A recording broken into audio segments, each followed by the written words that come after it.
Okay, it's recording. I hope you can hear my voice. So this is my walk away moment. Like most people, it's a walk away journey, and there are ups and downs, and I never was quite sure what party I belong to, because I don't belong to any party. I belong to my party, and I am very proud to say that I'm usually libertarian in my mind. That's sort of the party that I fall into, but I'm a human, and I have a lot of left-leaning thoughts and a lot of right-leaning thoughts. But quite frankly, I don't think any thought should be leaning left or right. I think thought is thought, and we shouldn't be categorizing it. And that's probably how we got into the mess we're in today, along with technology. So I will begin in 2006. I just finished watching An Inconvenient Truth. So by nature, I am a very loving individual, and I want what's best for the planet, animals, humans. I sort of live in this dream world of, you know, one day we're all having a peaceful world and there's no war, and that's just what I think most people want. Of course, we're all very good in our hearts, most of us. So when I watched that movie, it sort of confirmed how I felt about the right, and it confirmed what school had taught me. I was born in '86, by the way, for reference, and it sort of bummed me out how we could let this happen, how big corporations could win. And I started doing my research, and my research told me that the left wants everything to be good, and they want everyone to have everything that they need without ruining the planet. So check, check, check for me. And then I learned that the right is a bunch of rich, corporate, right-leaning, bad people who don't care about the planet. And I thought, well, I don't like that. I don't like that at all. And I learned that they don't want to pay taxes, and they want people to just suffer. And I don't want any of that. So I really wanted my parents to watch this movie, because my mom had gone from a Democrat to a Republican. And the reason why she went from a Democrat to a Republican is because when we were on welfare, she was a single working mother, and she was given an option by the welfare office. You can continue receiving your food stamps, or you can get that raise you were telling us about. And something clicked for her, and that was probably her aha moment. And she leaned to the right, and she bought her own business with her now husband. It had been a few years, and she met a guy, and they got married, and it was that story where they have their own small business, and they were being taxed, and they were just sick of it. And so I thought, watch An Inconvenient Truth. You have to watch it. You have to watch it. And they watched it because I had the video. I was given the video as a Christmas present from my family member who lived in New York City. And I was given the DVD, and I watched it, and then they watched it. My parents watched it, and my parents said, yeah,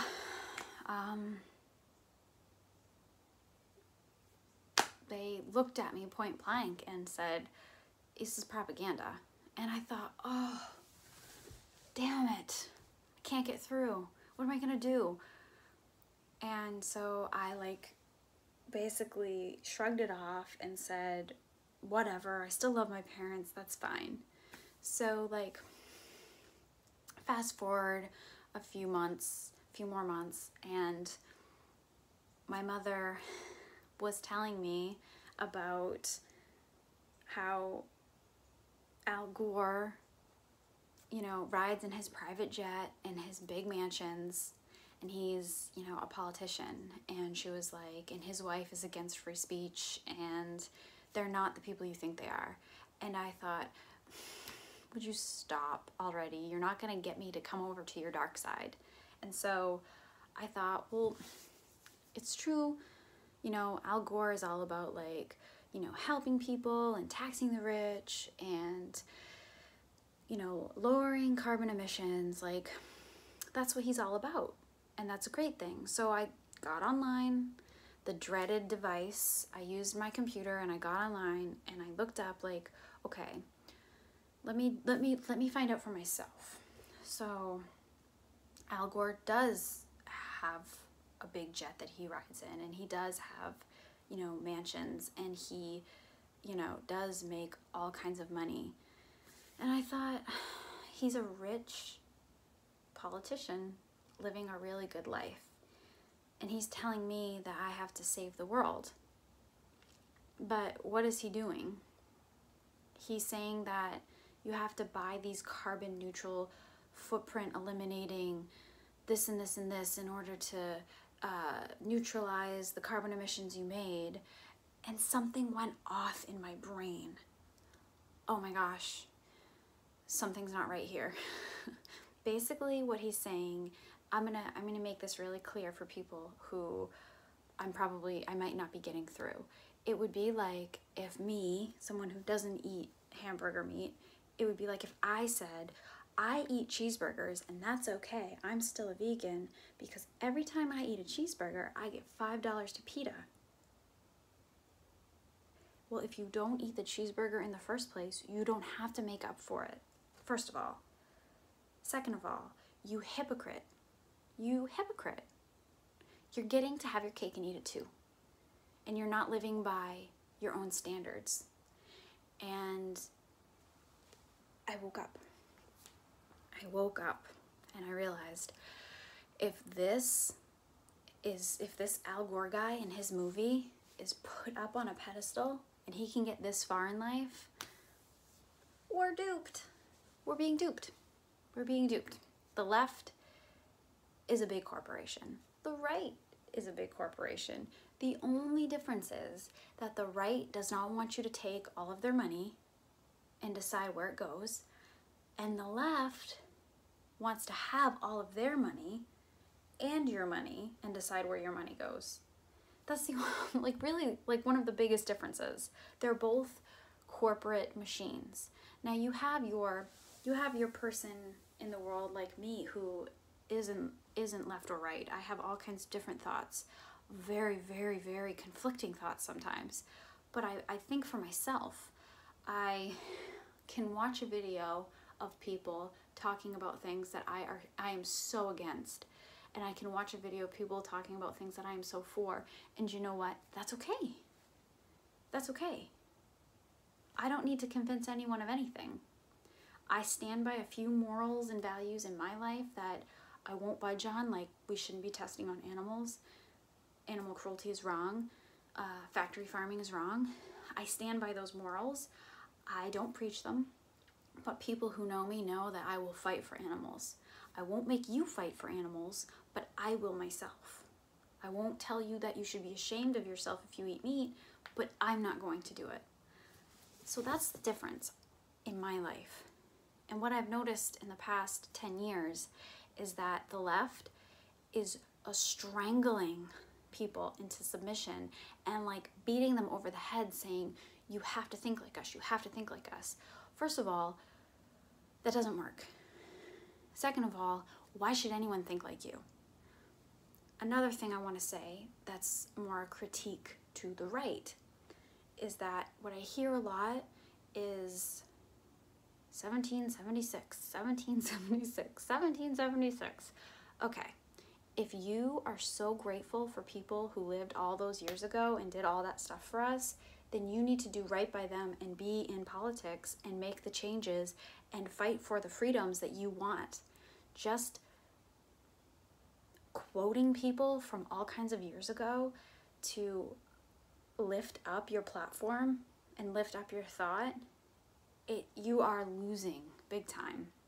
The people on the left are winning because they are well educated, they don't have a family. It's just them, and they're out there and they're doing exactly what they want, and they're making this country look like the way they want it. Just like your forefathers did that, they're doing it. So if you actually want something to change, you have to get up and you have to go fight for it. See, I don't feel like I should have to fight for anything other than the things that matter to me, but I don't think I should have to fight for them. My whole issue with the conflict going on right now is that it used to be we all collectively were respectful of each other.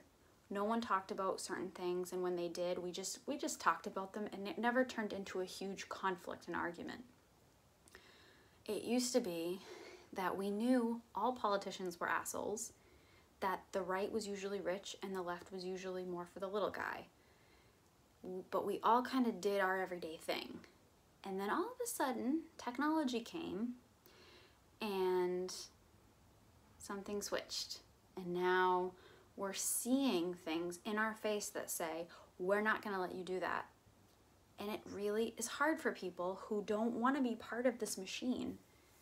And it's sort of, we're living in a time right now where you kind of have to get up and do something, or what you have value in will change. And saying what your forefathers did isn't going to make that change. You have to make the change. You have to vote for the people that you know are going to represent you, or you have to go become the person that gets voted for. So bringing it all back home to Al Gore in my moment, he was a rich person, so he benefited from the free market capitalist society. He had all the luxuries you could want, and he used them, and then traded emissions or bought carbon neutral whatevers, and it was all okay. So he was a hypocrite.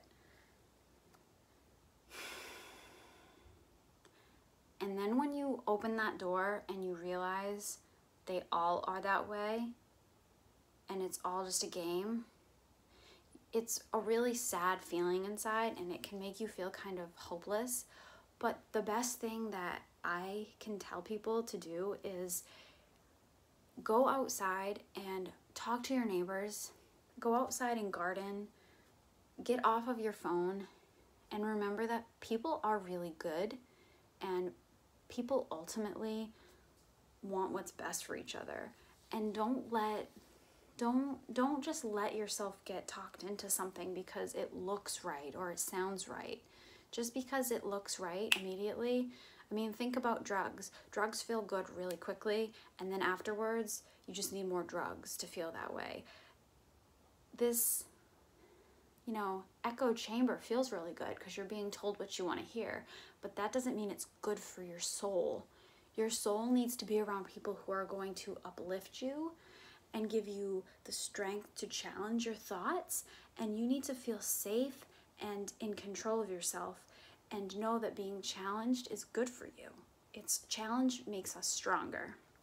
So to Brandon Straka, or Straka, whichever it is, thank you for making this platform. I really appreciate it. To all the people out there who are making these videos, I also think you're all so smart and well-educated and well-spoken and intellectual, and I think that you're all very brave.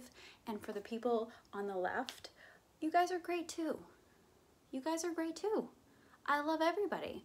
I just want everybody to harmonize, and regardless of what side that you think you belong to, ultimately we just don't want bad people in our life. And it's not even bad people, it's just corporate greed, corporate politicians, people who are not good for us, technology that doesn't give us what we need inside. That's why I ultimately made this video, to send out good vibes and to let people know that there are really good people out here who, although I fit the mold of the walkaway movement, I'm not right, I'm not left, I'm me. And I love everyone, and I accept everyone, no matter what you think, feel, say, or do. I am willing to hear you and listen to you, and I think everyone is wonderful. And I want us all to remember that we have to be there for each other. So that's my video. I hope this uploads properly. All right, bye.